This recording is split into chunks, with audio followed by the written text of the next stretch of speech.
I will sing for the one I love a song about his vineyard. My loved one had a vineyard on a fertile hillside. He dug it up and cleared it of stones and planted it with the choicest vines. He built a watchtower in it and cut out a winepress as well. Then he looked for a crop of good grapes, but it yielded only bad fruit. Now you dwellers in Jerusalem and people of Judah, judge between me and my vineyard. What more could have been done for my vineyard than I have done for it? When I looked for good grapes, why did it yield only bad? Now I will tell you what I am going to do to my vineyard. I will take away its hedge, and it will be destroyed. I will break down its wall, and it will be trampled.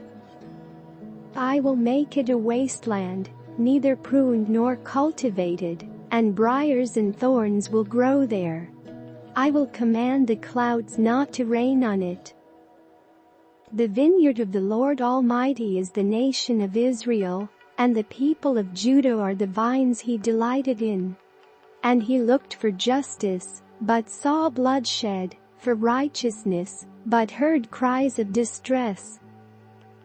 Woe to you who add house to house and join field to field till no space is left and you live alone in the land. The Lord Almighty has declared in my hearing, surely the great houses will become desolate, the fine mansions left without occupants. A 10-acre vineyard will produce only a bath of grain.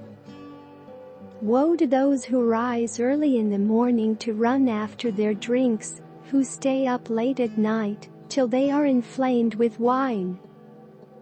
They have harps and lyres at their banquets, pipes and timbrels and wine, but they have no regard for the deeds of the Lord, no respect for the work of his hands. Therefore my people will go into exile for lack of understanding, those of high rank will die of hunger, and the common people will be parched with thirst. Therefore death expands its jaws, opening wide its mouth, into it will descend their nobles and masses with all their brawlers and revelers. So people will be brought low and everyone humbled, the eyes of the arrogant humbled. But the Lord Almighty will be exalted by his justice, and the holy God will be proved holy by his righteous acts. Then sheep will graze as in their own pasture, lambs will feed among the ruins of the rich. Woe to those who draw sin along with cords of deceit, and wickedness, as with cart ropes. To those who say, let God hurry, let him hasten his work so we may see it. The plan of the Holy One of Israel, let it approach, let it come into view, so we may know it. Woe to those who call evil good and good evil, who put darkness for light and light for darkness, who put bitter for sweet and sweet for bitter. Woe to those who are wise in their own eyes and clever in their own sight. Woe to those who are heroes at drinking wine and champions at mixing drinks, who acquit the guilty for a bribe, but deny justice to the innocent. Therefore, as tongues of fire lick up straw and as dry grass sinks down in the flames, so their roots will decay and their flowers blow away like dust, for they have rejected the law of the Lord Almighty, and spurned the word of the Holy One of Israel. Therefore the Lord's anger burns against his people, his hand is raised and he strikes them down.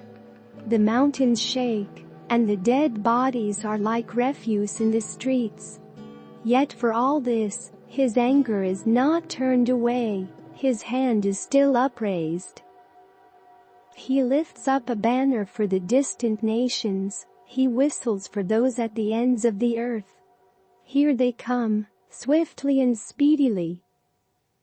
Not one of them grows tired or stumbles, not one slumbers or sleeps. Not a belt is loosened at the waist, not a sandal strap is broken. Their arrows are sharp, all their bows are strung, their horses' hooves seem like flint, their chariot wheels like a whirlwind.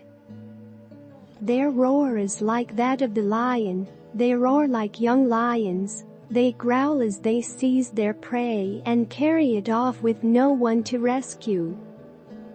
In that day they will roar over it like the roaring of the sea. And if one looks at the land, there is only darkness and distress, even the sun will be darkened by clouds,